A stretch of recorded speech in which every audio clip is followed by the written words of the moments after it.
4 giorni di appuntamenti, ospitati nel giardino del Palazzo Siotto di Via dei Genovesi 114 a Cagliari, tra cinema di finzione, documentari e fotografia che si intrecceranno in uno stimolante programma dedicato quest'anno al tema Cinema e fotografia parlano di noi. Faranno da cornice all'8° Cagliari Film Festival, organizzato dall'Associazione Culturale Tina Modotti. Il calendario di quest'anno prevede 10 eventi che vedranno protagonisti registi di consolidata esperienza, ma anche giovani autori e autrici a cui da sempre la manifestazione guarda con particolare attenzione per promuovere il loro talento artistico, far conoscere il loro lavoro e favorire la circolazione delle produzioni indipendenti.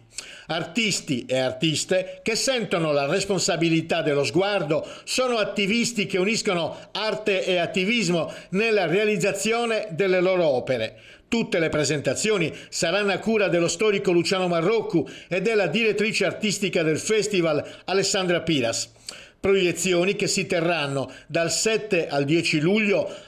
alle quali prenderanno parte alcuni tra i più importanti esponenti del cinema come Alexei German Jr., uno dei più apprezzati registi della nuova generazione russa, e Francesco Del Grosso, con uno spazio dedicato anche ai registi esordienti come Francesco Tomba e Agnese Giovanardi. Nella Galleria Siotto sarà possibile visitare Reportage, mostra in cui le fotografe Rosy Giua, Anna Marceddu e Michela Mereu documentano alcune realtà della città di Cagliari, dai campi Rom in via San Paolo, nelle immagini di Anna Marceddu, al carcere di Buoncammino, ancora luogo di detenzione negli scatti di Rosy Giua, mentre nel reportage di Michela Mereu si denuncia il degrado della collina di Tuvumannu, ferita e abbandonata dopo lo stop ai lavori di una discussa strada. La mostra resterà aperta per tutta la durata del festival dalle 19 alle 21.